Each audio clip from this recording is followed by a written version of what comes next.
de 2022, tenho a satisfação de apresentar a palestra Mitos, Fatos, Hipóteses ou Fatos. A apresentação será de Walter da Rosa Borges. Por favor, Walter, você tem a palavra neste momento. Bom dia, pessoal. Hoje o dia está muito complicado e, dado ao adiantado da hora, eu vou ser o mais breve possível para dar oportunidade aos comentários dos participantes, né? Então, eu terminei, inclusive, esse PowerPoint, como eu disse a Jaomi, hoje pela manhã, porque eu passei 3 dias muito ocupado, né, e sem tempo de fazer esse PowerPoint. Então, vamos lá. Coloque agora, Tadeu.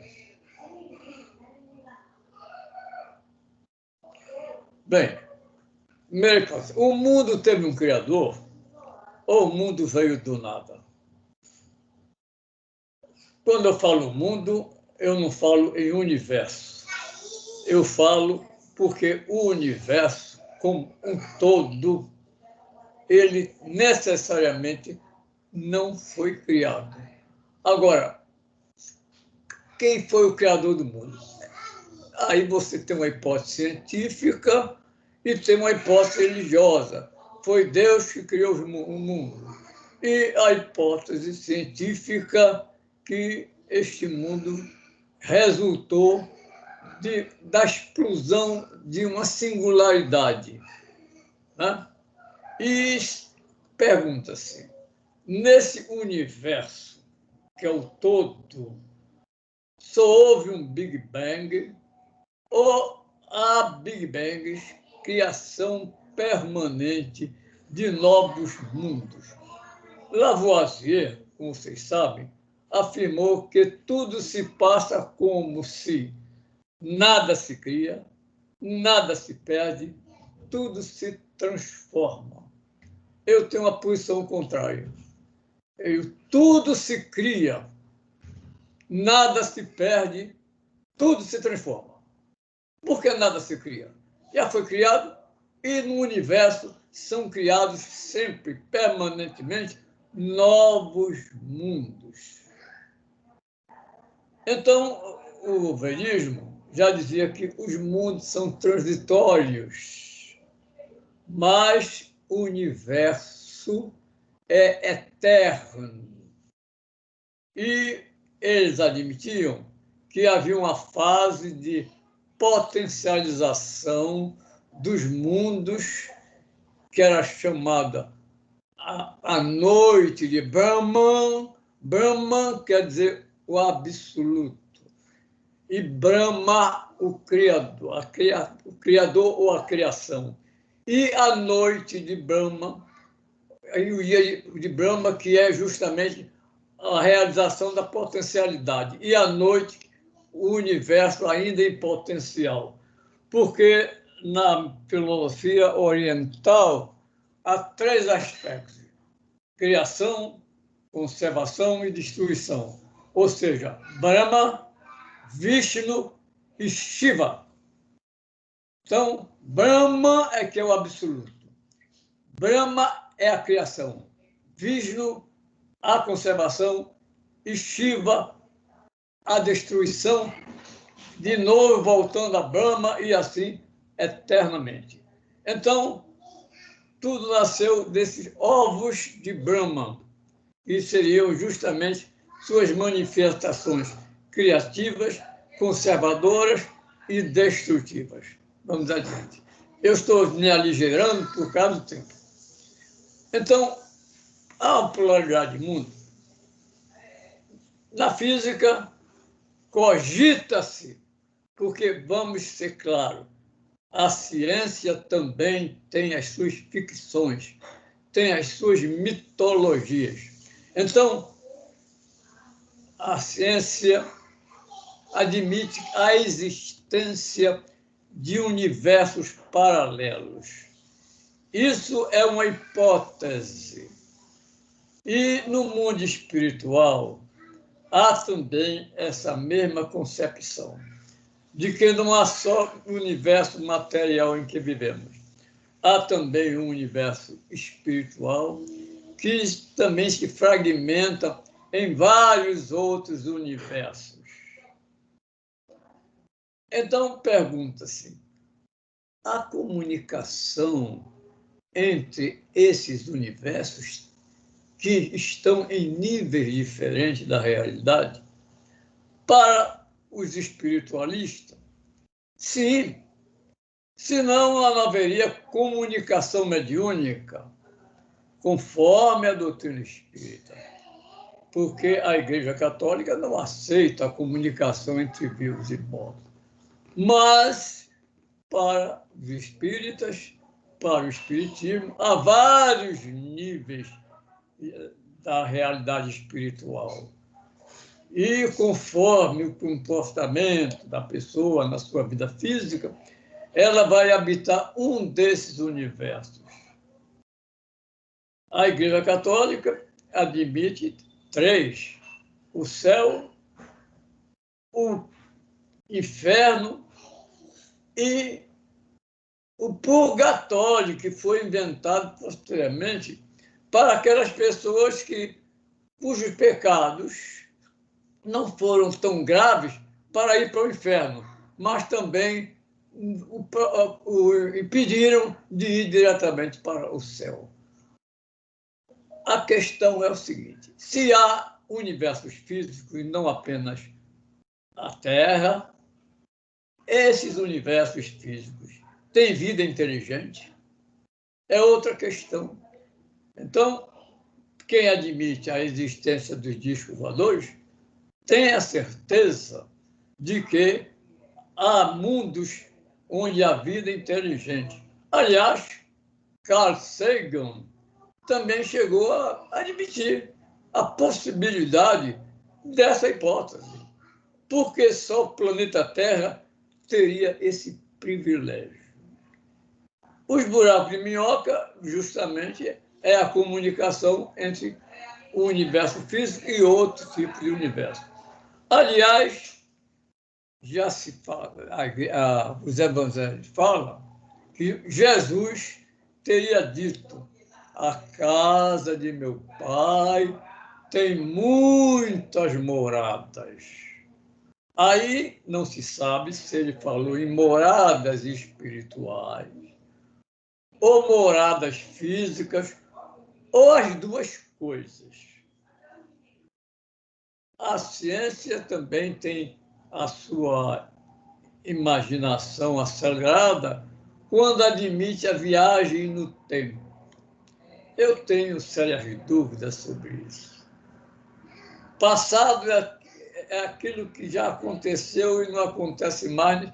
Viajar para o passado é uma hipótese. Viajar para o futuro é uma probabilidade.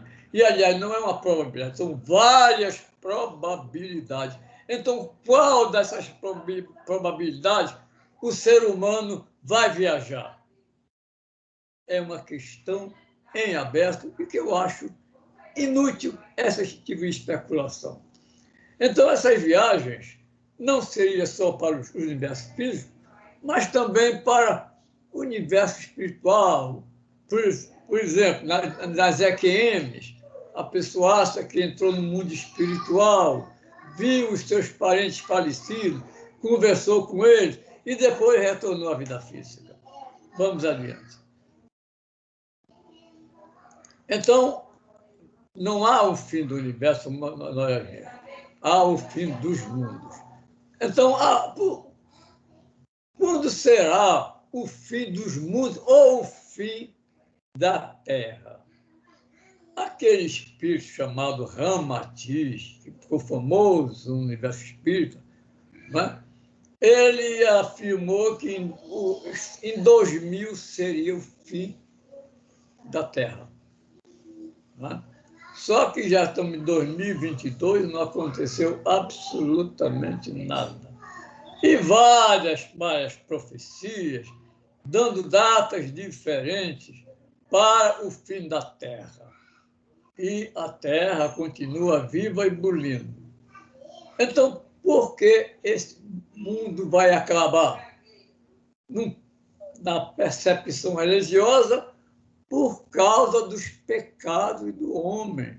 Se os homens não pecassem, então esse nosso planeta Terra seria eterno. Mas como nós somos pecadores crônicos, não é? Então um dia Deus vai se aborrecer e acabar com o nosso planeta. As pessoas confundem Apocalipse com Armagedon. Apocalipse quer dizer revelação, não é fim do mundo. O fim do mundo é o Armagedon, que é o juízo final. Até Jesus mesmo disse, não passará essa geração que isso não aconteça. O fim do mundo não aconteceu nada. Até Jesus se enganou. Bom, nós já vimos a dia e noite de Brahma e vamos então agora à perspectiva científica. O mundo se acabará, primeiro, pelos abusos da tecnologia. É um grande problema. A ciência e a tecnologia, na verdade, está tornando os seres humanos perigosamente poderosos. E isso pode resultar numa guerra nuclear, porque a ambição, o egoísmo humano fazem parte da sua natureza. Então, a ciência e a tecnologia, claro que trouxe benefícios e continua trazendo para a saúde, para a educação, mas também para o exercício da ambição, da maldade, do poder. Poderá também ocorrer pelo aumento da radiação solar, pela degradação ambiental. Isso nós estamos vendo. Nós não. Os dirigentes do mundo não estão nem aí pela degradação ambiental. Eles querem lucrar economicamente, mesmo em prejuízo da natureza, que no final resultará no prejuízo da própria raça humana, porque a Terra terá condições de se recuperar, mas criando o ser humano condições desfavoráveis à sua existência, ela desaparecerá e a Terra continuará e se recuperará mesmo milhões de anos depois, pela colisão com asteroide ou com cometa, pode ser, por uma guerra nuclear. A China e os Estados Unidos, a Rússia, andam se estranhando aí o tempo todo. Pode um desses aí dar uma loucura e querer iniciar uma guerra nuclear. A probabilidade não é impossível. Não podemos confiar na razão humana. O homem age mais pela emoção, pela ambição, pelo poder, do que pela razão. E por uma guerra biológica.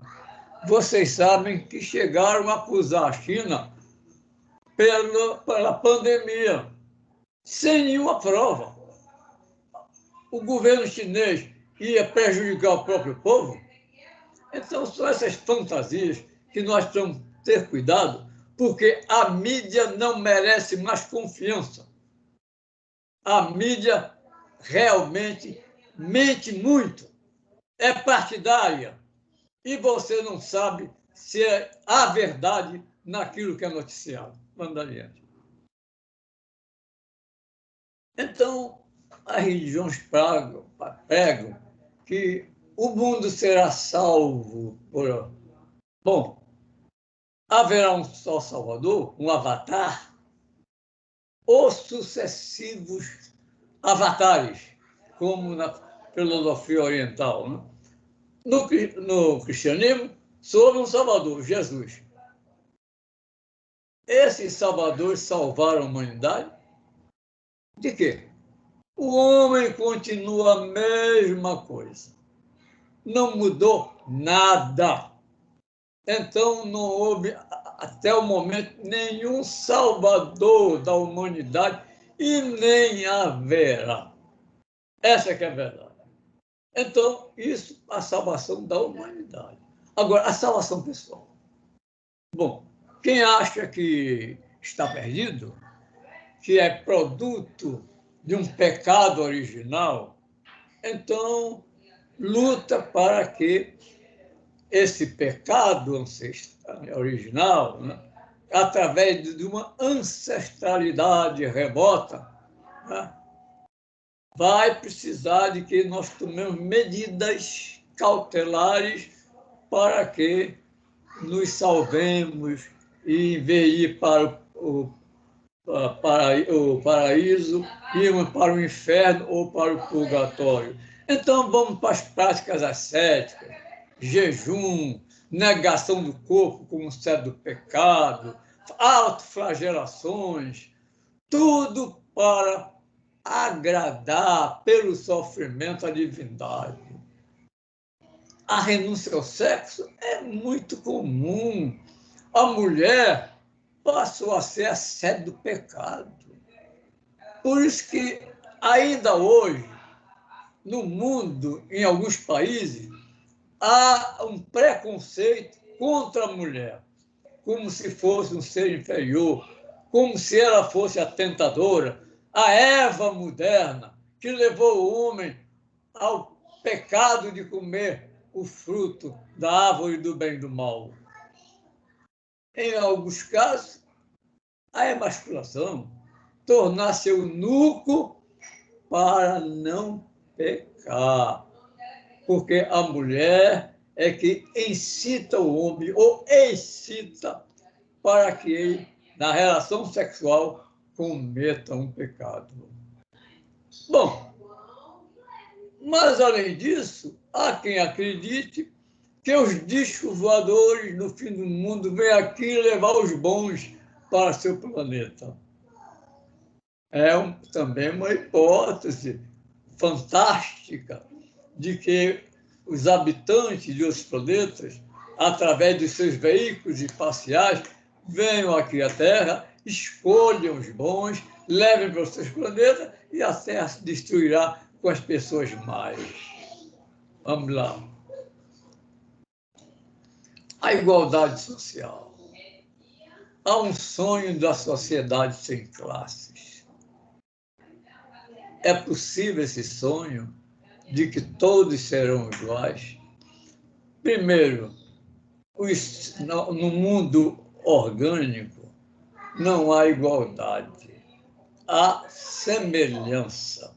Os seres são semelhantes ao outro, mesmo da própria espécie.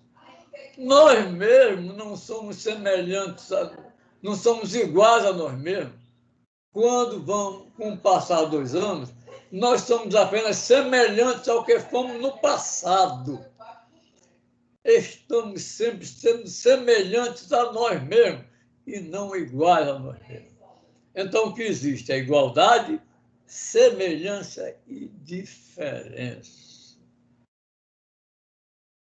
Pergunta-se, então, há hierarquias e castas? Sim, já houve na Índia, e ainda há as castas nobres, superiores e os pobres. Jesus já tinha dito, pobres sempre haverá. Jesus disse isso, pobres sempre haverá. E tudo depende do conceito de pobreza. Hoje, pobre tem muita coisa da tecnologia. Até onde vai a pobreza? É pobreza ou miserabilidade? Que é diferente. Outra coisa, nós só somos iguais como conjunto mutante de átomos. Aí sim. Porque o átomo em si não é mutável. O átomo é o átomo. E olhe, e afirma-se que não existe o indivisível. Ou seja, a divisibilidade é infinita. E que o átomo nem sequer é matéria. Nem as antipartículas são matéria. Pois bem, então, tudo isso é uma questão discutível dentro da própria ciência. Vamos lá, eu estou correndo por causa do tempo. A sociedade também é mutante. As gerações podem ser semelhantes às anteriores, então criando uma continuidade nas normas, nos valores, mas pode haver diferença e conflitos entre as gerações. Vejam vocês, no passado, os idosos, os velhos, eram respeitados, eram, vamos dizer, a fonte da sabedoria. Hoje, os velhos já não têm esse privilégio. Estão superados, eles não entendem mais nada. No entanto, há muitos idosos que estão muito mais identificados com a realidade do que os jovens.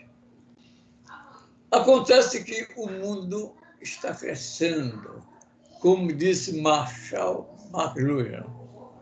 E ele criou aquela imagem da aldeia global. O mundo cada vez mais é uma unidade de seres das mais diversas nacionalidades, com costumes e normas diferentes. Então, essa explosão demográfica está criando um problema sério. Nas sociedades pequenas, há maior solidariedade, porque as pessoas se conhecem. Mas com o aumento da população cada vez mais gradativo, daqui a pouco nós estaremos com 8 bilhões de habitantes. As pessoas estão ficando anônimas. Claro que no anonimato aumenta a sua liberdade de ação, mas também vai aumentar a sua solidão. Falou-se que havia um povo eleito que, no Velho Testamento, que seria os judeus.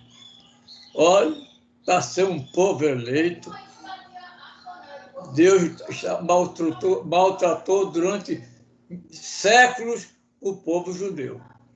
Vamos dar adiante. Bom, a lei do mais forte. Na natureza existe o predador e a presa. Então, o mais forte aproveita-se do mais fraco, daquele que pode ser o seu alimento preferido.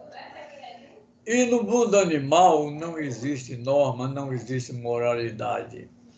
Até no mundo vegetal há um tipo de planta que atrai os insetos para comê-los. E na sociedade, a lei do mais forte reside no poder das pessoas ricas e dos países mais ricos. Hoje há uma disputa de mercado entre os Estados Unidos e a China para ver quem vende mais, quem tem mais poder econômico. Na mitologia, você tem o deus Pluto, que era o deus da mitologia grega, o deus da riqueza. E daí a palavra plutocracia, o governo dos ricos. Vamos adiante, porque o tempo está correndo, né? Esse progresso social existe? Ele é contínuo ou descontínuo? Já vimos que o progresso científico e tecnológico trouxe naturalmente bem-estar, não é? Incentivou o consumismo exagerado. E então questiona-se: há uma relação entre o progresso científico e tecnológico e o progresso social? Bom, se o homem, pelo contrário, ficou dependente dos próprios bens que ele criou, ele passou a ser um escravo dos objetos. Substituiu o ser pelo ter.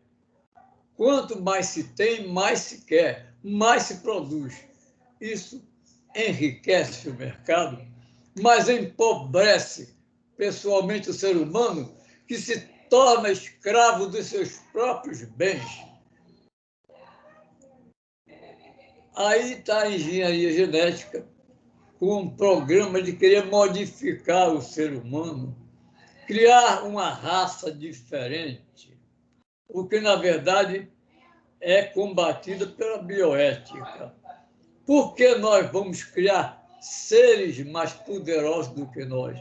E há aqueles que ainda acreditam no poder da inteligência artificial, como se essa inteligência foi criada pelo ser humano, pudesse um dia dominar a Terra. É outra fantasia daqueles que acreditam na inteligência artificial como um ser superior ao ser humano. Houve alguma idade de ouro? Sim. Algumas religiões admitem que, no passado, o homem viveu feliz, sem problema nenhum, mas o presente não confirma essa idade de ouro e sonha com a idade de ouro no futuro. Mas pela maneira como a humanidade está se comportando, essa idade de ouro nunca acontecerá. Outro problema é a questão do armistício. Não há guerra, não há paz. Há o quê? Armistício, que é apenas uma pausa na guerra. Desde que o homem existe, sempre houve batalhas, há guerras mundiais, nós tivemos duas, e poderemos ter uma terceira. E na mitologia grega, você tem um deus da guerra, que é Ares, o deus da paz. É um deus tão humilde que ninguém fala dele. E nas outras mitologias não se fala no deus da paz. Quer dizer, mas, no entanto, o deus da guerra, Ares ou Marte, é exaltado. Por quê? Porque o homem é um ser bélico por natureza. O seu egoísmo leva à exuberância da sua capacidade de exercer plenamente o seu egoísmo. Que o egoísmo todos nós somos, mas o egoísmo como uma defesa biológica de conservação da vida. E não o egoísmo para submeter as pessoas, para cada vez mais vitimizar os outros. Esse egoísmo exagerado e oportunista é que prejudica o ser humano. Vamos adiante. Pobreza ou riqueza? Aí diz, a voz do povo é a voz de Deus. Vocês acreditam nisso? Se a voz do povo é a voz de Deus, Deus anda muito enganado. Ele não é onisciente. Por quê? E a maioria está sempre certa? É outra coisa que se pergunta. Num povo politizado, pode ser, mas num povo que não se preocupa com política, então a maioria está certa. E a minoria não elege nada. E aí, às vezes, a minoria está certa. E a maioria despolitizada é que não está e, naturalmente, faz escolhas erradas. E o pior é que essa manipulação política da maioria vem através do poder da mídia. Vamos adiante, porque o tempo está correndo muito. Bom, olha aí. Como nós precisamos de heróis, de seres que gratifiquem o ser humano. Então é o herói, o guerreiro, o ser que defende a pátria, mata a pessoa que não conhece e é exaltado como um guerreiro, como um herói. O soldado vai, é voluntário, ele vai porque quer, ele mata porque quer, ou mata em nome da pátria. Matar em nome da pátria não é homicídio. Até o vilão é exaltado. Nós temos aí, todo mundo sabe, Capitão América, Superman, Rambo. Cadê os heróis da paz? Gandhi foi assassinado. Um exemplo. Bem, na mitologia você tem os heróis. Héracles, que é o mais importante dele, e chegou a ser imortal. Héracles foi o único dos heróis do grego que se tornou imortal, porque casou com uma das deusas, a deusa da juventude. Né? Então, Héracles é Ulisses. Né? Héracles é Ulisses. Então, a Perseu, Teseu, Ajax Grande e Aquiles. Aí, então, eu faço uma reflexão. Temos que ser o nosso herói, realizarmos o nosso mito, que é a nossa proposta existencial. Assim, por uma pressão externa, mas por uma compulsão interna. Quer dizer, não por uma pressão externa, mas por uma compulsão interna. O nosso herói interior é aquele que nos transforma, nos faz ser um homem novo, embora exteriormente possamos parecer o que sempre fomos.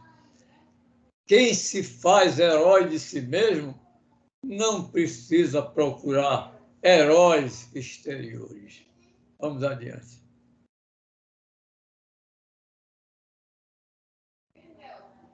Bom, isso é muito normal. Há pessoas que, através até de um processo masoquista, parece que gosta de sofrimento, se sente sempre culpado de tudo e que é necessário ser punido pelos seus pecados da coletividade, e se torna uma espécie de bode expiatório. Isso, inclusive, nas religiões primitivas, aparecia para aplacar a fúria dos deuses, quando havia terremotos, havia furacões. Então, escolhia as pessoas para serem sacrificadas, para justamente deixar os deuses tranquilos ou ressarcidos do medo, da raiva dos seres humanos. Então, esse sacrifício divino seria para salvar a humanidade. Então, as vítimas eram o herói, o rei, a mulher, a criança e o prisioneiro também serviam de vítimas propiciatórias para acalmar a divindade. Bom, adiante. É outro grande tema, o sofrimento. As religiões ensinam que os sofrimentos são resultantes do pecado original ou de atos maléficos que praticamos em vidas anteriores. É questão do karma. Por que tememos o sofrimento e não aceitamos a morte? Queremos crer a todo custo que o sofrimento é consequência de nossa culpa ou dos nossos antepassados e que a morte é uma ilusão porque somos imortais. Por isso precisamos ser salvos, a fim de nos livrarmos do sofrimento e da morte. A explicação para o sofrimento e o medo da morte gerou os mitos de culpa, de perdição, de redenção e de salvação. Vamos adiante. Então, nós vimos aí o pecado e o sofrimento. O pecado hereditário, que nós já vimos, o pecado pessoal, que nós também já falamos, que é uma explicação para o sofrimento, a perda do Éden, Adão e Eva. Prometeu, na mitologia, Prometeu é quem criou o ser humano. E ele procurou levar o fogo da sabedoria aos seres humanos e por isso foi castigados por Zeus. Então, os espíritos acreditam que o nosso sofrimento é resultante dos pecados, né, dos maus feitos da nossa vida anterior. Então, já vimos que o sofrimento pode ser amenizado pela purificação com flagelações, jejuns, abstinência, a negação do corpo, do sexo, a própria castração e até mesmo não comer carne. É o vegetarianismo. Não nos devemos comer carne porque estamos comendo seres vivos. E isso aqui não é bom. Vamos para adiante. Finalmente, a justiça. Nós temos na mitologia grega Tênis, a deusa da justiça. Tem uma quadrinha que diz: da deusa Tênis contaram história controvertida. Já foi vendada, agora deu um branco. Da deusa Tênis contar história controvertida. Já foi... Não, me esqueci. Bom, então, não é Minerva ou Atena, a deusa da sabedoria. A deusa da sabedoria é Tênis. Então, há uma justiça humana, isso é discutível. Há uma justiça divina também. Será que os nossos tribunais julgam com isenção de ânimo? As suas sentenças são inatacáveis? Estão sempre certas? Ou isso é uma questão de ponto de vista? O próprio Jesus pregou a lei do talião. Para quem conhece o Evangelho, sabe que quando ele foi preso pelos guardas do templo, o Pedro cortou a orelha de Malco e Jesus colou com cuspe a orelha de Malco e disse: Pedro, embainha tua espada, porque quem pela espada fere, pela espada será ferido. Ora, Jesus não conhecia justamente a lei do talião. Ou conhecia, ou ele disse que aquela ação de Pedro iria gerar um karma para ele no futuro. Jesus não era espírita para falar em karma. Né? Então, a justiça privada ou vingança. Quem mata deve ser morto? Existe a pena de morte? É possível resolver o problema? Ou a prisão perpétua? Qual o problema? É uma questão social sempre em debate, como também o problema da maioridade.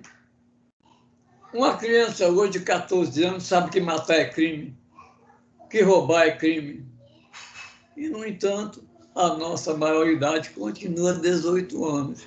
Quer dizer, um jovem de 17 anos não sabe que matar é crime, não sabe que roubar é crime. Esse é o grande problema social. Vamos adiante.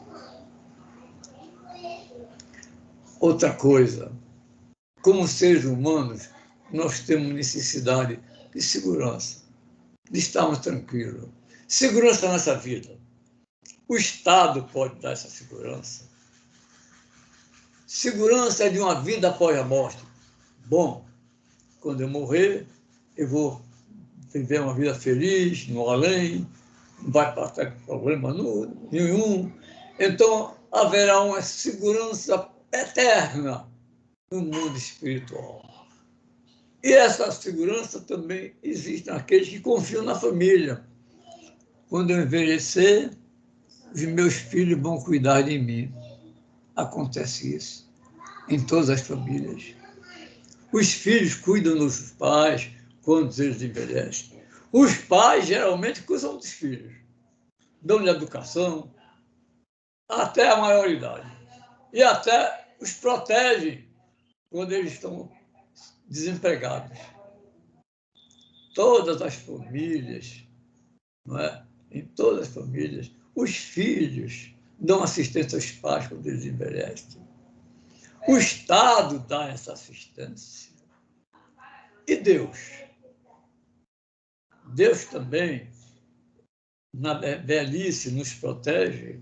Em todas as ocasiões de perigo, Ele nos protege. Os nossos anjos, os anjos da guarda, eles estão sempre presentes, ou tiram férias, ou se aposentam. E os nossos guias espirituais evitam que nós sejamos atormentados pelos espíritos maus, pelos obsessores.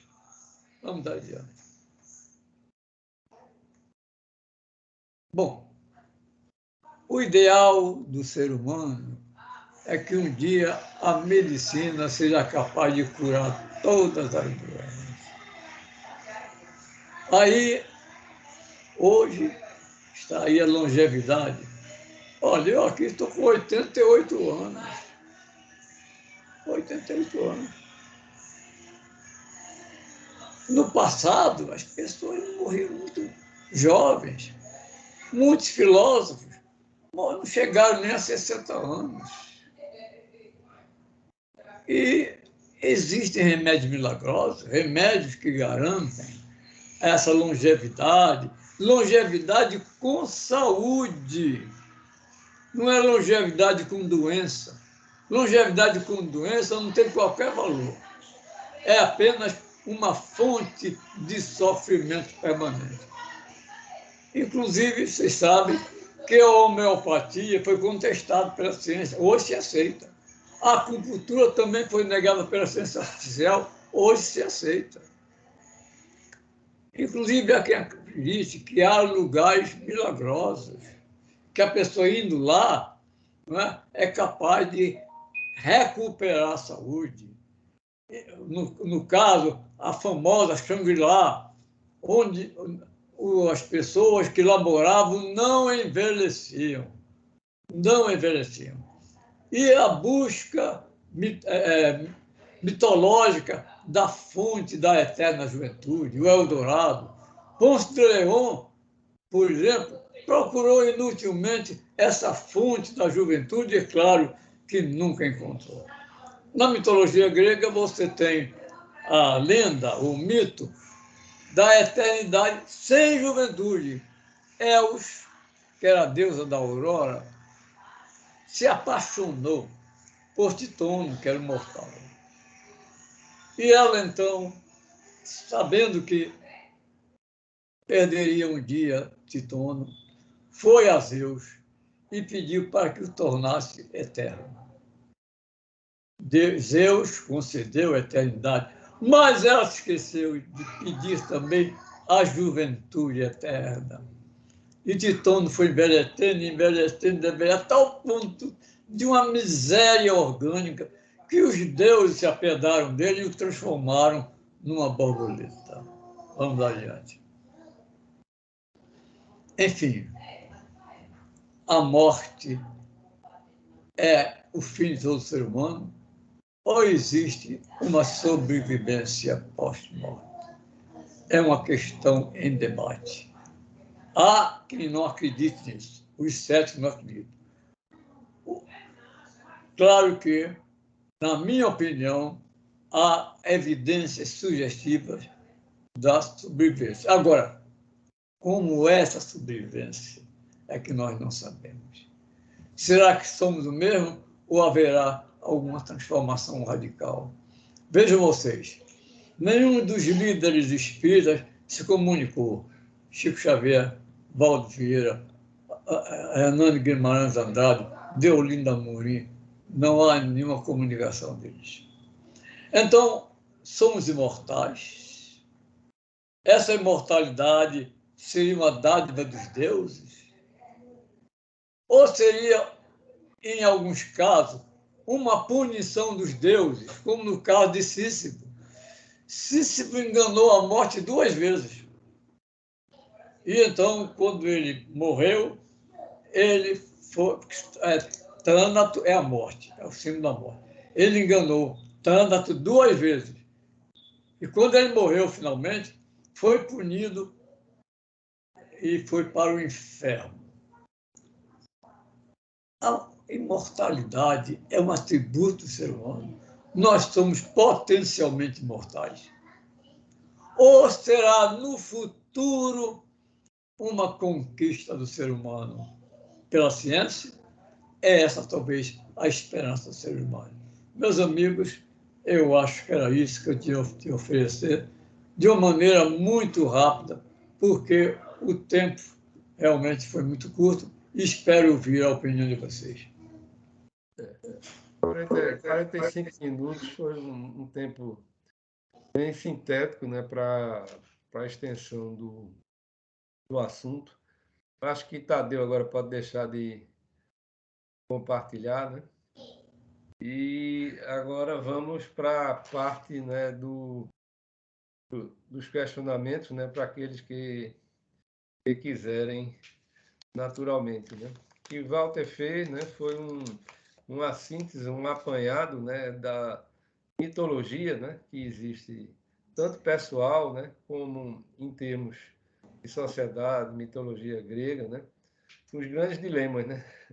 A velhice com o sofrimento, com a morte, a justiça, né? Com a dor, né? Então, isso foi um grande apanhado, né, em fazer todas essas correlações, né, num curto espaço de tempo, né? São as grandes questões, né, da nossa vida. Então, né, foi algo assim bastante vasto, né? Bastante vasto e existencialista. Se não tiver ninguém no momento, eu me inscrevo, né? E eu Tem gosto. Ronaldinho. Ronaldinho. Cadê Ronaldinho aqui, que eu não vi? Está aqui você, então, Ronaldo, por favor. Eu não estou lhe vendo. Aham.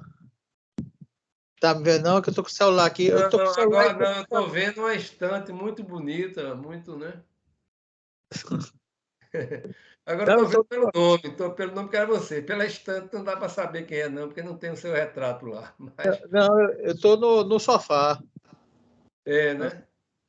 Agora eu tô com o computador e com o celular, mas nenhum dos dois tá pegando direito, parece que é a câmera. Uhum. Mas o Mas tá me ouvindo, né? importante é o Ô, seu, Jalmir, quero falar também. a sua voz aí. Ok.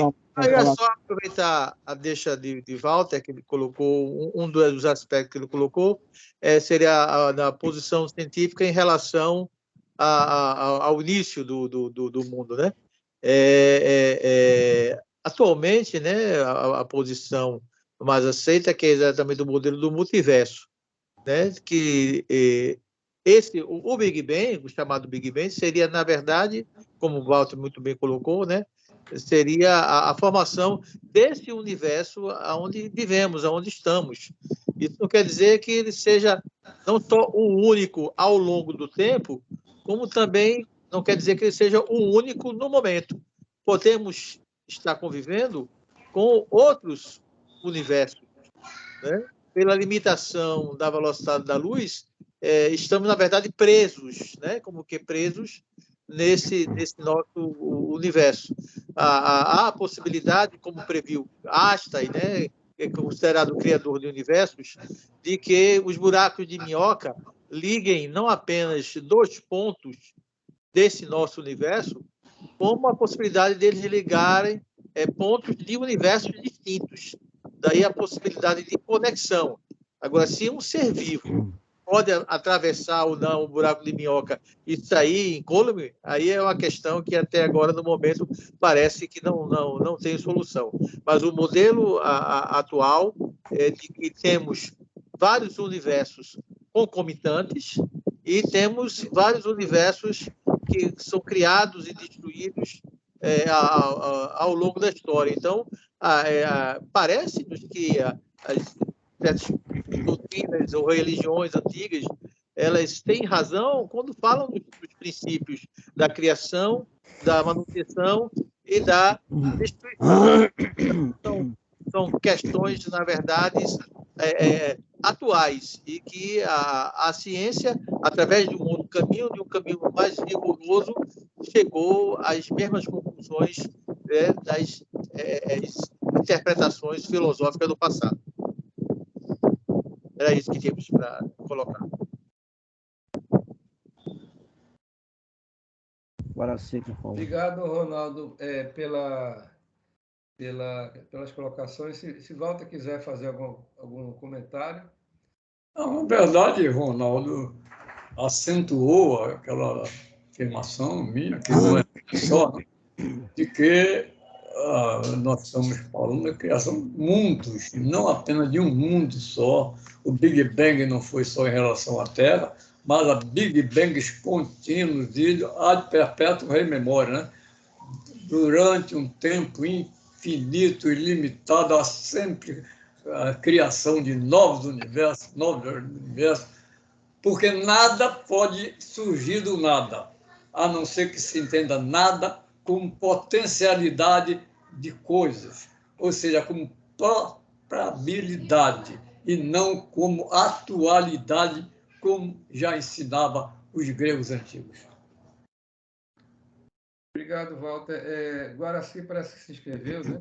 Posso falar um Por pouquinho? favor, Guaraci. Está me ouvindo, tá? Estão me ouvindo? Tá. Realmente, o assunto é vastíssimo, que o Dr. Walter apresentou. Mas, veja bem, existem coisas que eu gostaria de elucidar.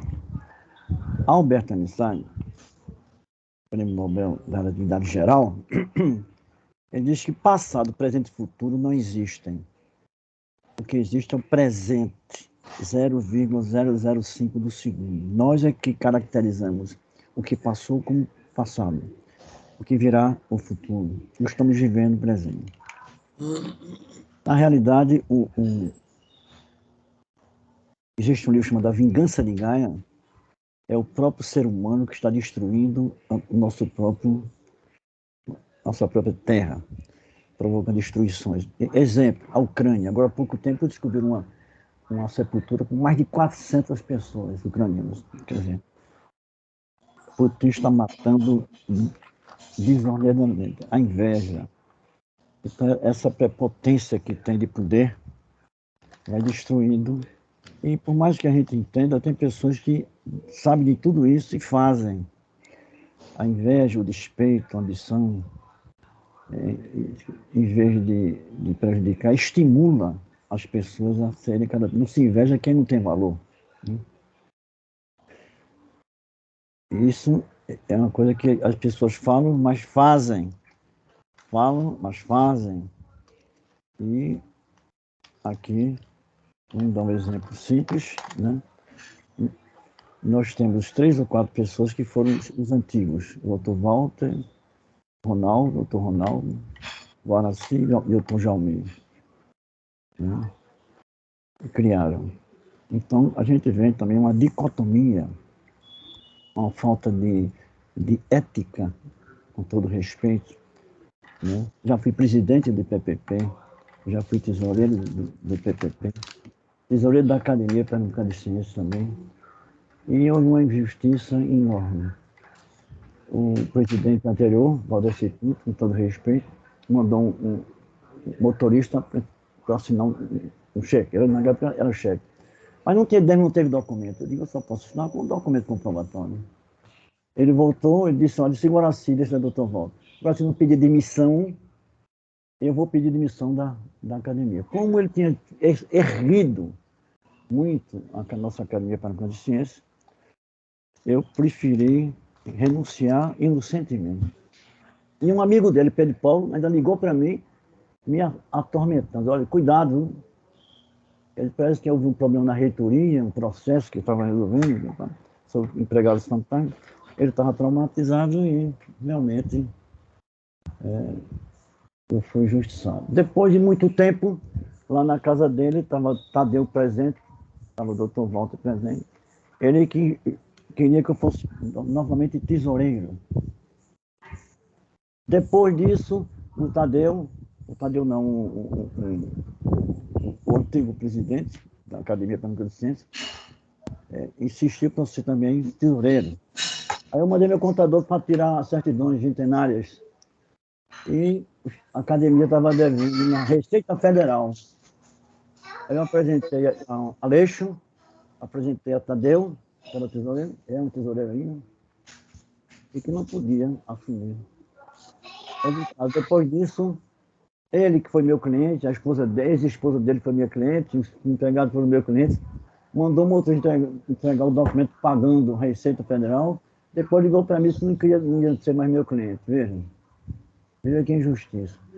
Quando o doutor João quis que eu passasse a tesouraria para Julinha, esposa do doutor Ivo Ciro Caruso, um excelente profissional, foi quem me colocou na academia, eu cedi na hora. Me permita, veja só. Deixa eu terminar. Deixa eu terminar. Não, seja breve, por favor. Sim, mas também não seja curto demais, não. Tá certo? E conclua, por favor. Então, eu vou falar. Já estou amarrado pelo representante, não é correto. Isso não é liberdade. Isso não é liberdade. Isso é ditadura. E, então, veja só, são regras de convivência. Tá não certo? São regras de convivência, não. A gente tem um tempo, tá certo? A gente tem um aluno. Você mesmo faltou com ética. Tem um palestrante. Você tá faltou certo? com ética. Veja só, me ouça. Tirar da vice-presidência, você me avisar. Eu estou coordenando, você me ouve. Você me avisar. Faltou ética aí. Entendeu? Eu lhe peço, você me ouve. Eu estou lhe ouvindo, então é que você quer que você me ouça. Você pode me ouvir. Se você não puder me ouvir, o que é que eu estou fazendo aqui com coordenação? Né? Olha só, o que é que eu lhe peço? Se você puder, né? Naturalmente. Conclua o tema. Você está entrando num tema que não tem nada a ver com mitologia, até em respeito ao palestrante. Por favor, a gente tem um tempo. Estou respeitando, estou mostrando as injustiças que foram criadas comigo e a falta de ética. Conclua no tema. Você pode concluir. Respeito, não é a verdade. A verdade vai ser dita. Veja só, você vou ficar calado, não quero mais ouvir, não quero mais ouvir.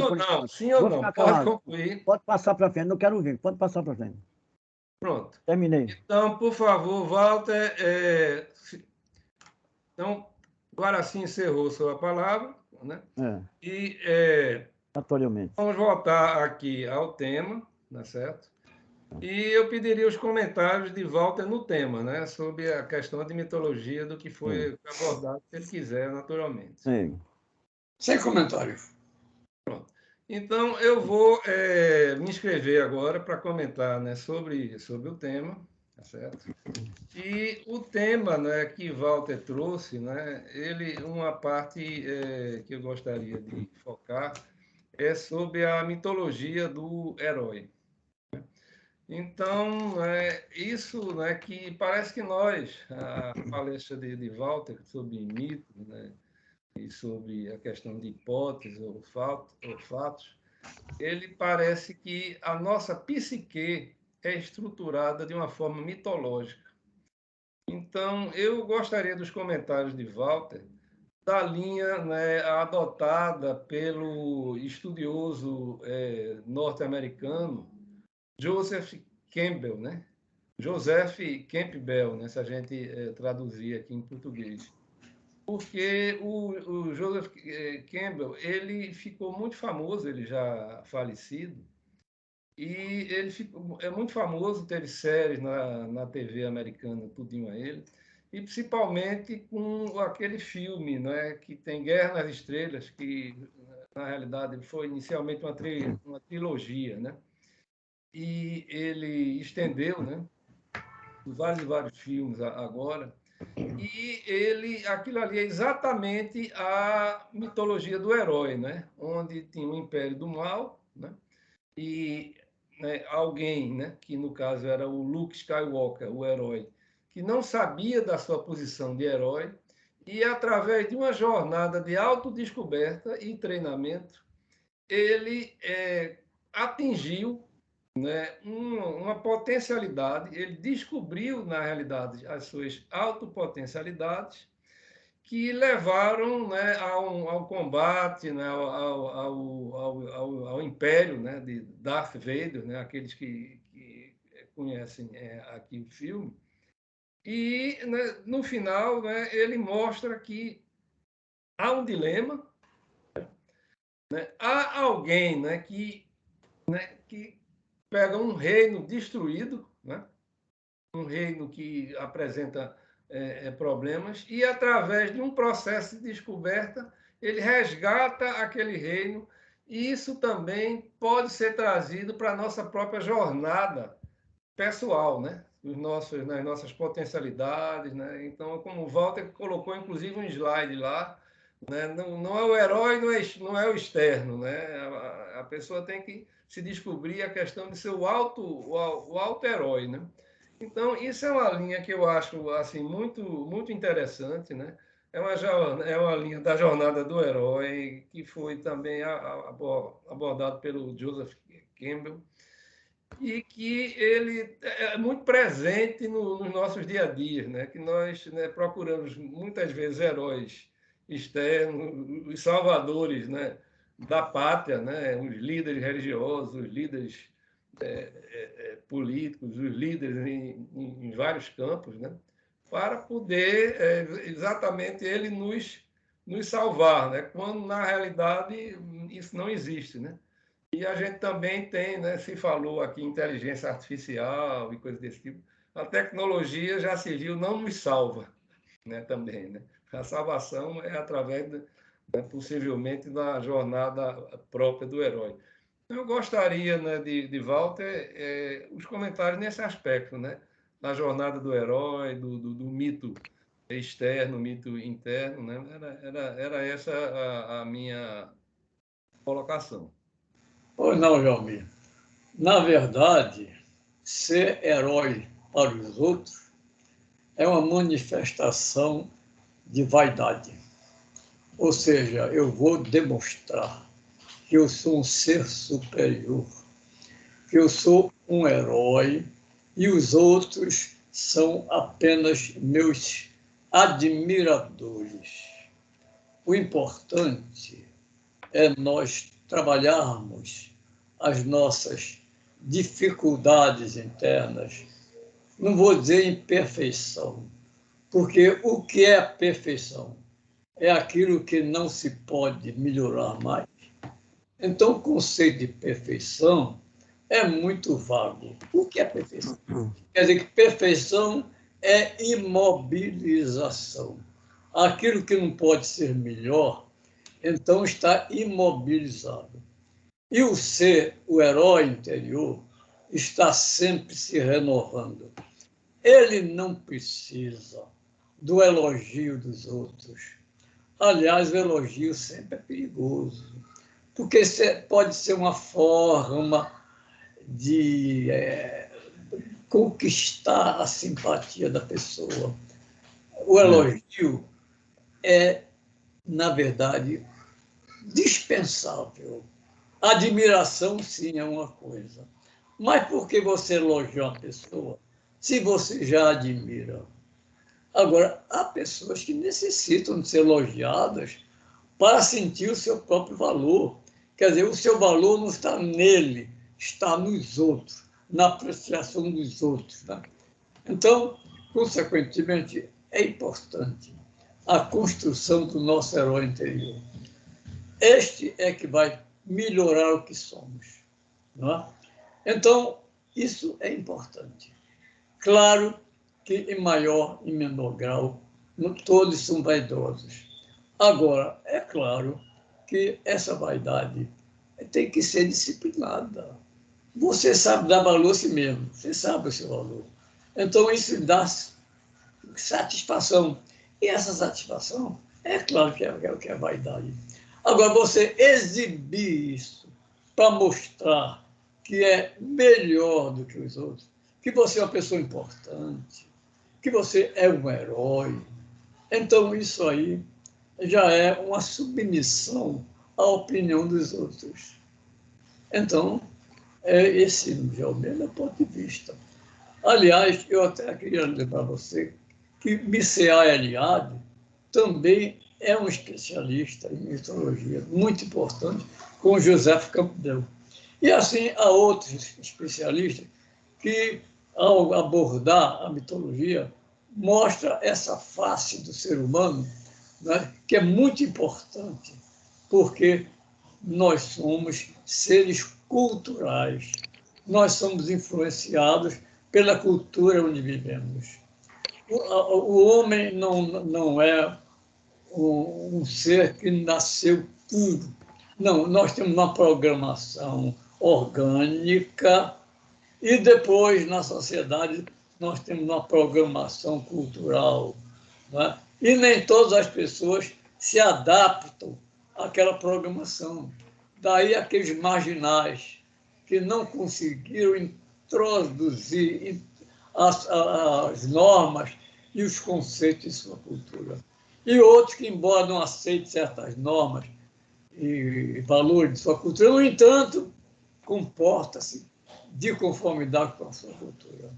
Então, tudo isso é importante para a convivência humana, que uma das coisas mais difíceis não é viver, uma das coisas mais difíceis é conviver.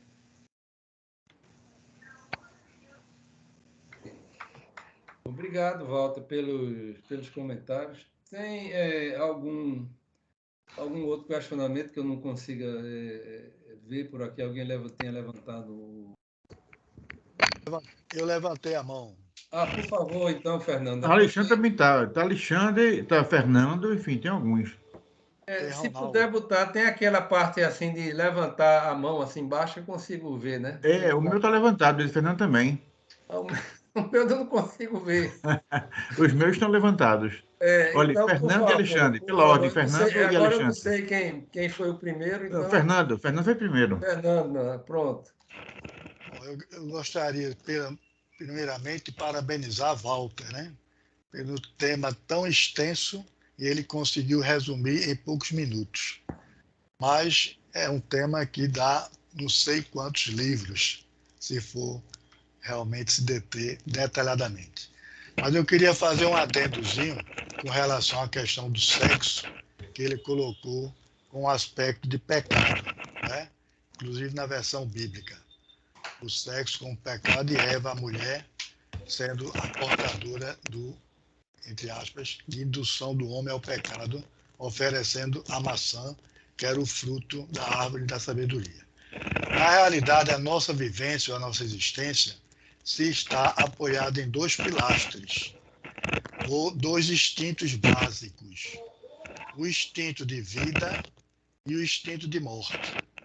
Então, o instinto de vida busca a preservação da vida através da plenitude e do encontro da paz, via o uso adequado da razão, da racionalidade.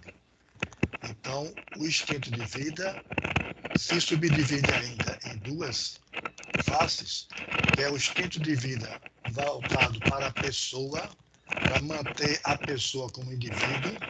Aí vem os instintos da fome, da sede, da respiração, etc., da excreção, e o instinto para a manutenção da espécie. Aí vem a questão da sexualidade. Então, sexo, no ponto de vista psicanalítico, psiquiátrico, psicológico, não é um vício. Sexo é uma virtude. Agora, desde que seja adequadamente exercido a prática sexual. Entendeu? Então, voltando à questão, esses instintos de vida levam à ascensão do ser humano à plenitude existencial através do uso da razão. Porque quem pensa não sofre. É o princípio básico. Quando a cabeça pensa... Fernando, me permita se interromper. Eu acho que seu microfone está com um ruído de fundo. Tá. Se você aproximar ele mais da boca, ele... Vou tirar então, ficar falando só assim, fica melhor? Está parecendo assim? Um vento. Não sei se é um ventilador batendo, alguma coisa assim. Acho que não é. Melhorou, antes melhorou. deve ser roçando aqui no meu tecido da camisa. Agora está sem ruído, muito bem. Então, voltando à questão. Então, há o instinto de vida, busca através da razão o encontro da paz e da plenitude e do não sofrimento. Ou seja, quando a cabeça não pensa, o corpo é quem padece. É o ditado popular. O instinto de morte é o inverso. Busca a paz não pela ascensão mental, mas pela regressão mental. Busca a paz através da morte, do suicídio. Então vem de novo o aforisma bíblico: tu és pó e ao pó voltarás. Então o que é que acontece? Na natureza humana existe sempre esses dois impasses. Ninguém, entre aspas, quer morrer plenamente consciente, ou seja, sã, em sanidade, que também é uma questão relativa. Então, ninguém quer morrer. Todo mundo tem medo da morte. Por isso a necessidade da imortalidade. Até Jesus teve medo da morte e suou sangue no Monte das Oliveiras, quando estava próximo ao seu martírio. Mas voltando à questão. Então, a questão da sexualidade é uma questão virtual, de virtude, virtuosidade, e que serve para, no caso, manter a espécie humana. Daí porque existe inerentemente, até o provérbio chinês, o homem só se torna imortal, só se realiza quando escreve um livro, quando planta uma árvore e quando tem um filho. Então, a maioria dos mortais só pode ser eternizado, se eternizar, através da prole, porque é difícil, entre aspas, plantar uma árvore e mais difícil ainda escrever um livro. Mas a maioria dos mortais podem se perpetuar através da sua prole, né? E aí tem a questão também do pai gostar mais do filho e gostar mais do neto, por valores inconscientes, que se eu fosse debater aqui ia demorar muito. Mas o fato é que o pai gosta mais do filho e o filho gosta menos do pai, entendeu? Essa questão aí relativa. Mas são detalhes. Eu só queria enfocar isso. E a existência humana se baseia em dois instintos fundamentais, que é o instinto de vida e o instinto de morte, e que, naturalmente, a gente busca a paz através do uso qualificado da razão. Quanto mais você pensa, menos você padece. Você pode estar morando sob a ponte, mas consciente das suas circunstâncias, você está em paz. E você pode estar morando numa cobertura em Boa Viagem, com poderes econômicos altamente gratificantes, mas existencialmente está sofrendo. Então, pula do 33º andar e busca o suicídio, porque é a morte, a plenitude originária, ao pó. Você volta à paz, inversamente falando, negativamente falando, porque tu és pó e ao pó voltarás, porque no pó você tem a inércia da não razão. E sem razão também você não sofre. O alienado, ou a pessoa sem juízo, entre aspas, é uma pessoa que é só uma pessoa de vida vegetativa, é só comer, ter relação sexual, beber, etc., mas não está em contato com a realidade nem interna, que é a consciência do eu, e a realidade externa dele, que é a consciência do mundo. É, em síntese, isso que eu queria colocar.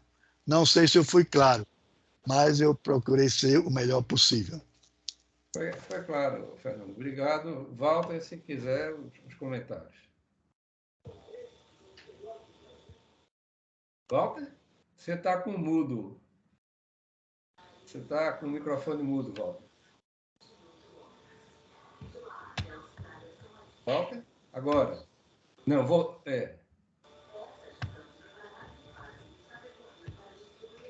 Cadê Walter? Saiu? Eu acho que Walter, involuntariamente, ele ao abrir o microfone, ele saiu. E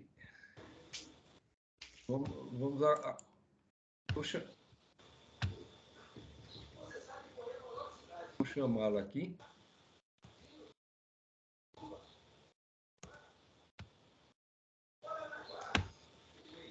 Isso acontece, né? Às vezes Eu chamo ele, vai fazendo a. você chama ele. Porque como os comentários são dele, tem o próximo inscrito é Alexandre, né? E ele volta quando entrar, né? Naturalmente pode voltar aos comentários de Fernando, né? Que ele viu, né? E agora o de Alexandre é que ele não vai. Não, mas os meus são muito simples. Os meus são simples, são muito simples mesmo. Esse tema é um tema espetacular, né? Até porque se fala muito em mito hoje. Mito, né? E a gente olha para um lado, olha para o outro. Que o professor... Só um instante, parece que Walter conseguiu. Agora, pronto. Foi. Esse computador está cheio de problema.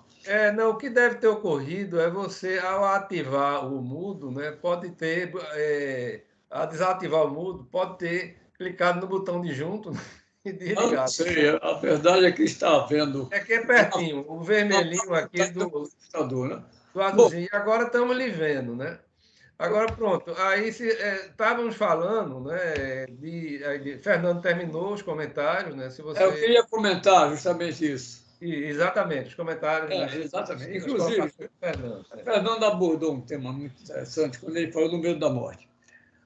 Olha, todos conhecem, quer dizer, penso, o Evangelho, e quando Jesus estava na cruz, disse: Pai, por que me abandonaste? Na verdade, o que é isso? Medo da morte. E ele, que era um enviado, depois se transformou na segunda pessoa da Santíssima Trindade. Só que na Santíssima Trindade não existe pai e filho. Cadê a mãe? Não tem mãe. Tem uma pomba voando, que é o Espírito Santo. E a mãe? Depois é que inventaram que Maria é a mãe de Deus. Como é que Maria pode ser a mãe de Deus? Quer dizer que Maria que criou Deus e Deus criou o mundo? Veja realmente como é a complicação. Então, veja, foi muito importante isso que Fernando falou a respeito do medo da morte. Como também, não é, a questão do sexo. Tá? Na verdade, a mulher sempre foi culpada dos pecados do homem. Então, a mulher, a sede do pecado, paciência. Era tão importante que Deus, ao criar o homem conforme a lenda do paraíso, disse: não é bom que o homem fique só. Aí o que acontece? Uma costela, quer dizer, nós já ficamos sem uma costela, e transforma a costela em Eva. Certo? Logo, nós somos, a mulher é subproduto da costela do homem. Talvez seja por isso que haja essa má vontade tão grande em relação à mulher. Mas acontece que, hoje, mesmo no Brasil, a mulher está sendo privilegiada. A nossa Academia Pernambucana de Ciência tem cerca de 42 mulheres, se não me engano. Em 100 acadêmicos efetivos, se não me engano, são 42 mulheres. Olha aí, nós estamos privilegiando o sexo feminino na nossa Academia Pernambucana de Ciência. E isso realmente me dá uma grande satisfação. Então, a verdade é essa, Fernando fez uma apreciação oportuna, né? E eu agradeço a sua intervenção. Obrigado, Walter, pelos comentários. Agora vamos, Alexandre, né? Bom, como sempre, né, eu quero parabenizar Walter por conseguir falar de um tema tão complexo e tão vasto em tão pouco tempo. E esse negócio de mito é uma coisa que está muito em voga, né? É mito para cá, mito para lá, mito. Tem gente que passa meia hora gritando mito, e a gente olha para um canto e, enfim, mito é um negócio muito, né, está muito em voga. E eu fui à Wikipédia, e lá tem uma definição de mito, diz o seguinte: mito é uma narrativa de caráter simbólico e imagético, ou seja, o mito não é uma realidade independente, mas evolui com as condições históricas e étnicas relacionadas a uma dada cultura, que procura explicar e demonstrar por meio da ação e do modo de ser dos personagens, a origem das coisas. Ou seja, mito, na realidade, mito não é nada. Mito é uma abstração que as pessoas criam para explicar alguma coisa. Então, o mito está muito relacionado com a crendice. Então, e as crendices elas podem ser fabricadas. Daí a importância talvez do estudo da fake news com relação a uma perfeita compreensão dos mitos segundo a versão, vamos dizer assim, moderna. E eu fico assim muito tranquilo em relação a esse tema, porque como eu vejo as coisas assim sem nenhum compromisso, vamos dizer assim, religioso, sem nenhum compromisso maior com certas crenças e crendices, eu me sinto muito à vontade para ouvir as coisas e não me sentir preso a elas. E uma delas é os tais dos mitos. Mas uma coisa que eu queria resgatar, reforçando uma proposta do próprio Walter, é com relação à inteligência artificial. Ele desafiou um tempo atrás que eu e o Joalmir pudéssemos falar sobre inteligência artificial, que esse sim eu acho que é um mito da modernidade, da pós-modernidade. É aquilo que vai chocar, né? Quer dizer, os homens vão ser prisioneiros das máquinas, as máquinas vão ter condições de condicionar o comportamento humano, e aí eu acho, viu, Jamil, que a gente poderia pensar em trazer alguém que pudesse falar sobre inteligência artificial para que a gente pudesse complementar essa abordagem que o Walter fez sobre esse tema nessa palestra de hoje. É isso aí. Obrigado. Obrigado, Alexandre. E realmente, antes de passar assim, o comentário para a Walter, já que você, né, citou essa possibilidade do convite, realmente seria muito interessante, né? Porque a inteligência artificial ela está entranhada, né, hoje, né? Já é uma realidade, né? Ela está, né, nos robôs aí, né, que existe, né, em software, né? Por isso hoje, né? A gente entrar num simples site, as nossas preferências, né, já são ali, né? Você entra no Amazon, né, que é o assim, mais famoso, né? Você escolhe lá 2 livros, daqui a pouco tem uma sugestão disso, você já tem todo o seu perfil, sabe o que é que você gosta, não gosta, sabe até melhor do que você, dá uma indicação de uma coisa, né? Mas isso a gente vai ver um especialista aí que possa, né, trazer mais detalhes dessas nuances, né? Mas aí, passando a palavra para a Walter, né? Eu acho que foi oportuna a sugestão de Alexandre. Realmente é um tema muito excitante, a questão da inteligência artificial, porque aos adoradores, né, e aos místicos da inteligência artificial criaram um dogma que os robôs será a futura humanidade, nós seremos escravos dos robôs. Olha, é muita fantasia, né? Então, eu quero também ressaltar o que a Alexandre disse sobre a mitologia. A vantagem da mitologia, Alexandre, é que ninguém se fanatiza.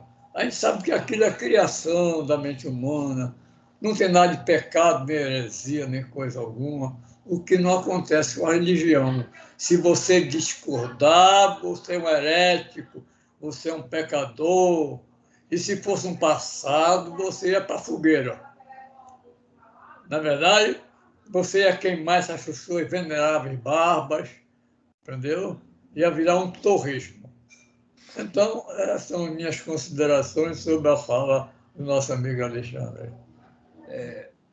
Eu não consigo ver, né, se alguém se inscreveu. Fábio, por favor. Opa, eu levantei a mão aqui, mas pelo Skype, eu não sei se está aparecendo. Abaixei agora. Para mim, pelo menos, não aparece. Por isso que eu pedi que não, beleza. Quem se inscreveu. Beleza, bom dia, pessoal. Walter, muito interessante a palestra, como sempre, né? Eu queria só complementar com um ponto que eu acho que talvez pode ser de interesse de todos, que é um dos temas que está bastante em voga atualmente, né, em vários círculos dentro da filosofia e até nos estudos sobre a ciência, inclusive com várias vozes importantes dentro desses dois campos, indo a público manifestar a crença nessa hipótese que em seguida eu vou declarar, que é a hipótese que é chamada de hipótese de simulação, e que eu acredito que está bastante relacionada com o tema de hoje, né? Essa hipótese da simulação, ela foi inicialmente, ou pelo menos contemporaneamente, argumentada por um filósofo no início dos anos 2000. E ela foi logo em seguida ao lançamento, inclusive no ano seguinte, do lançamento daquele filme Matrix, e que está bastante relacionado à temática do filme, né? O que é a hipótese da simulação? A hipótese da simulação, ele tenta argumentar ao longo desse artigo, de algumas páginas, em um periódico de filosofia famoso, que é bem provável que nós vivamos dentro de uma simulação. E aí, dentre as linhas de raciocínio que ele usa, esse autor, para convencer o leitor, né, e a comunidade de que isso seria verdadeiro, é que se é provável que exista alguma civilização que tenha chegado a um nível de conseguir construir uma realidade virtual que seja indistinguível da realidade como nós a vemos e que nós chamamos de realidade de fato. Então, se essa civilização chegou a esse ponto, e como é provável que exista alguma civilização que tenha chegado a esse ponto, isso torna, por consequência, provável que nós estejamos, por nossa vez, vivendo dentro de uma realidade simulada, né? E esse é um argumento que convenceu muita gente atualmente. Então, recentemente, para vocês terem uma ideia, eu vi uma palestra ela se dava dentro da universidade aquele Instituto de Tecnologia de Massachusetts, né, que é o MIT, e lá vários cientistas, pessoal que está na ponta do desenvolvimento tecnológico, científico e filosófico no mundo, eles todos declarando que eles acreditam que aquilo é provável. Outras personalidades famosas que são muito influentes no ramo dos negócios, por exemplo, aquele dono da Tesla, o Elon Musk, ele é um dos que acredita nisso, para vocês terem uma ideia. Então, é uma coisa que está tomando bastante corpo e é bastante influente hoje em dia. No mês passado, a gente teve um simpósio pela Parapsychological Association, onde eles discutiam justamente essa hipótese da simulação e a relação dela com o paranormal e a parapsicologia.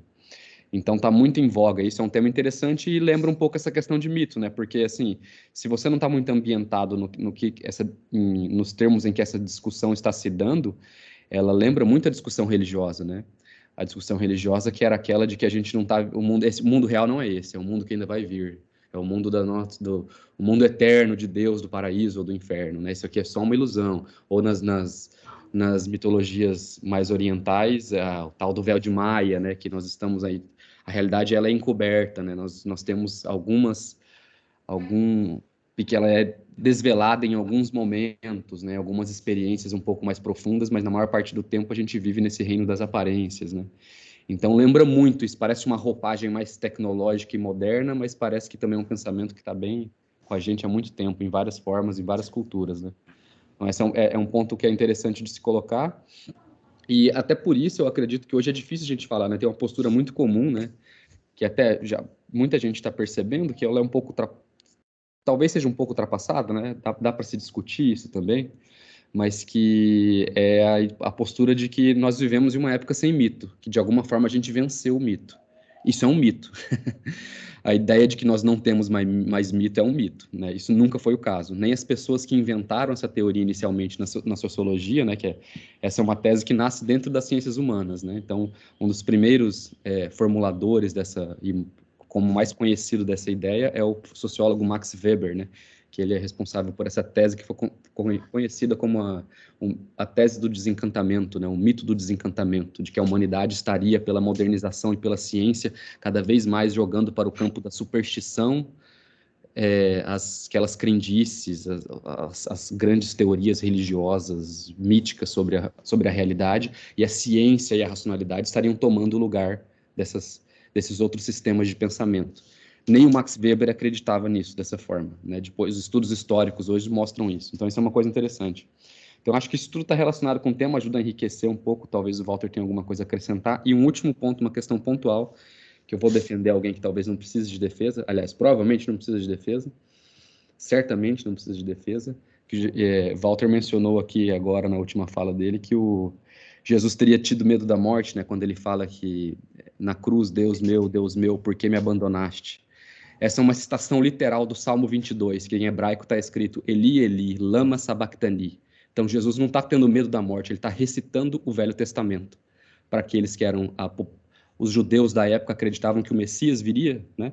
E ele está ali mostrando através da tradição daquele próprio povo que ele veio para eles, resgatar eles, citando a própria tradição deles, mostrando vocês estão aqui crucificando aqueles que foi enviado para você, citando a própria tradição deles. Então, na verdade, ao contrário de um medo da morte, é uma baita de uma demonstração de virtude, de resistência e de coragem, né? Essa citação do Velho Testamento num momento como esse, porque é uma citação literal do Salmo 22, só vocês pegarem os primeiros versículos do Velho Testamento. Enfim, essa é uma interpretação dada também, né? Fábio, eu queria fazer um adendo, pode ser, Jaume? Um adendo rápido. Pois não. Eu citei na minha fala, não essa fase terminal do Eli, Eli, que você refere. Eu falei Jesus no Horto das Oliveiras, suando sangue, com medo da morte, ou seja, naquele momento ele realmente estava. Mas se é tua vontade, Pai, eu entrego, né, o meu sacrifício. Agora, Sim, outra versão. Pai, afasta de mim este cálice, né? Correto. Virou até música. Agora, outra versão que eu adoto, usando as Escrituras, é Pai, perdoa-lhes, porque não sabem o que fazem. Então, o indivíduo, a natureza humana, não está usando a sua razão plenamente, que é uma razão, segundo o meu raciocínio, semelhante à razão divina. Mas isso é uma hipótese que eu estou trabalhando no meu livro, A Dualidade da Loucura. Ok? Sim, legal. Essa passagem, inclusive, é muito interessante, porque é outro momento de aí realmente resistência moral, né? Aí ele estava tendo medo da morte. Não, né? no momento do Pai perdoa-lhes? Não, do momento do Horto das Oliveiras. Horto das Oliveiras. Sim. Ainda dá para discutir, mas deixemos para um momento posterior. Ok. Terminou, Fábio? Terminei. Terminou também? Muito interessante essas colocações aí. E passar aqui para a Walter para os comentários aí. Claro. Então, se tudo é simulação, como é que o simulado sabe que é uma simulação? É muito complicado isso. Somos simulados. Então, como é que o que é simulado sabe que é uma simulação? Depois, o que é que criou a simulação? E os seres simulados se tornaram autoconscientes e sabem que são simulação e não seres reais. Você vê quanta mitologia existe na ciência. Não é? Então, o tema eu acho que é muito importante. Né? Depois, a gente sabe o que é a morte. A vida tem duração, a morte é um instante. Ninguém morre paulatinamente. Você vai desvivendo até que morreu. Então, na morte, a morte é um instante. A vida é que tem duração. Então, o tema realmente é instigante e nós poderemos, numa outra oportunidade, falar sobre isso, sobre a inteligência artificial, sobre o Maia. Então, se tudo é Maia, se tudo é ilusão, o que é real? Nós não somos reais, nós somos ilusões criadas por quem? Tudo isso são questões. Walter, nós somos frutos da nossa senso-percepção. Então, cada um tem uma verdade e cada um tem uma realidade. Agora, pergunta-se o que é a verdade? A verdade... Eu sou o caminho, a verdade e a vida, né? Mas quando o nosso amigo Pilatos perguntou o que é a verdade, ele ficou calado. Não sei se tinha algum tradutor, porque Jesus não entendia o latim, nem também o Pilatos entendia aramaico. Acho que ou foi telepatia, ou tinha um poliglota lá que ficou traduzindo para um e para outro. Veja que quanta complicação, né? Em mitologia, isso aí é uma beleza, mas em religião é complicado.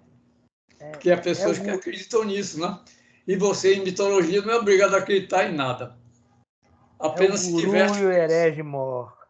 Hein? É o guru e o herege mor. Tal de Walter.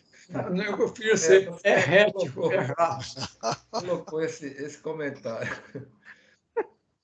Bem, pessoal, eu não sei, estamos nos aproximando do horário. Né? Um segundo só. Tem alguém mais inscrito para que a gente possa fazer a rodada? Molina? Só uma partezinha.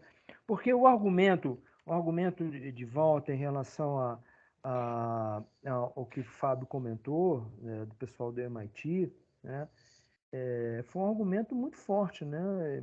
A gente poderia fazer uma brincadeira, dizer que foi falha do programador. O programador não é perfeito, errou e permitiu que a programação se tornasse autoconsciente. Mas realmente foi um argumento. Não sei o que o Fábio achou dessa posição de volta, mas achei que foi muito, muito interessante, né?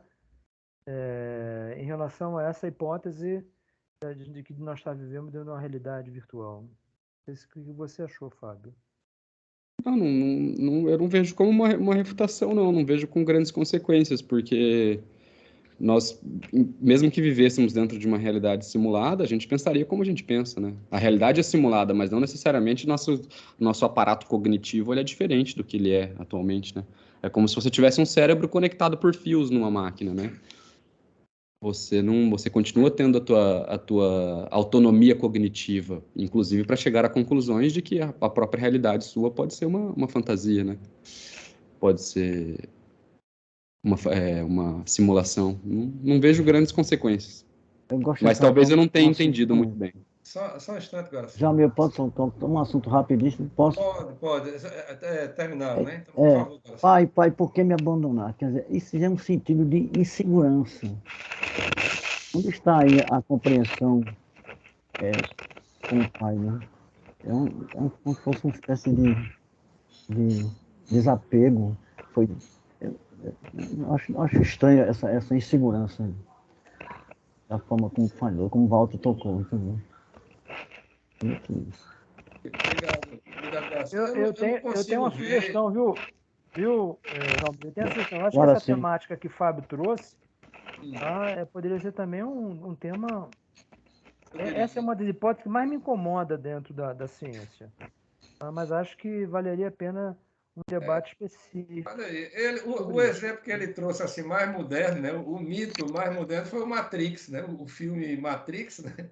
Ele trouxe exatamente isso para aqueles que assistiram, né? Todo o universo, depois viu que ele era dentro de outro universo, uma história meio complicada ali, mas retratou exatamente isso. Bem, pessoal, eu não sei se tem alguém... Visão que esta visão está potencialmente se tornando hegemônica, né? Pelo menos está sendo discutido seriamente em lugares mais avançados. E eu, particularmente, fico muito incomodado com essa hipótese. Eu gostaria de que a gente tivesse a oportunidade de discuti-la mais a fundo. Vamos ver. São os Eu acabei filhotes, de né? o artigo As original. Apresentações vão dando, né? Lá no grupo As nosso. proliferações de ideias. Dá para mandar para mim depois, Fábio, novamente? Eu mandei lá no grupo do IPPP, acabei de mandar agora o link lá. Tá o link a uma página, é de um artigo de 2003, o nome do filósofo é Nick Bostrom. Obrigado. Beleza. Pessoal, eu não sei, tem mais alguém aqui inscrito? Se não tiver, já chegamos no nosso horário, e aí eu vou passar a Walter para as considerações finais, e sempre lembrando, né, que no próximo sábado, né, sempre todos os sábados às 9h30, né, teremos aqui as nossas apresentações do IPPP, né? Aí, versando sobre parapsicologia, naturalmente, nosso carro-chefe, e também os assuntos correlatos de ciência, tecnologia, né? Sempre, né, procurando esse espírito de busca, né, de conhecimento, busca, né, de uma apreensão maior do todo, né? Então, eu agradeço de antemão a todos vocês, né, e vou passar a volta, então, para as considerações finais. Eu fico satisfeito e as opiniões enriqueceram o tema que eu tive de tratá-lo de uma maneira sintética, né? Porque poderia ser desdobrado em várias reuniões nossas, né? Porque eu reuni em virtude de quê? A própria ciência tem a sua mitologia, né? Muitas afirmações científicas não passam de ficção. E qual é a diferença entre o que é ficcionado com o que é mitologado? Então, é um negócio muito complicado. Não podemos ser crentes da ciência. Né? No dia em que você é um apóstolo da ciência, você está ruim. Então, não existe paradigma científico como dogma. Todo paradigma é necessariamente provisório. E aquela questão da verdade, fica aquela história, o que é a verdade? Né? Bem, então, no próximo sábado, eu vou combinar com o Jalmir, ao terminar o programa, qual o assunto que nós vamos debater, viu, Jalmir? Assim que terminar, vamos entrar em contato para discutir o tema do próximo sábado. Provavelmente sobre pesquisas em parapsicologia, mas a gente fecha, tá bom? Tá certo. Então, depois eu vou ligar para você. Ok. Certo? Obrigado aí, pessoal, a todos. Obrigado. Obrigado aí a todos. Parabéns a Obrigado, todos, foi sim. maravilhoso, viu? Altíssimo nível, muito bom. Obrigado. Bom final de semana. Obrigado. A todo mundo. Valeu. Paz, Até paz e semana que saúde. vem. Até lá. Um abraço aí a todos. Até mais.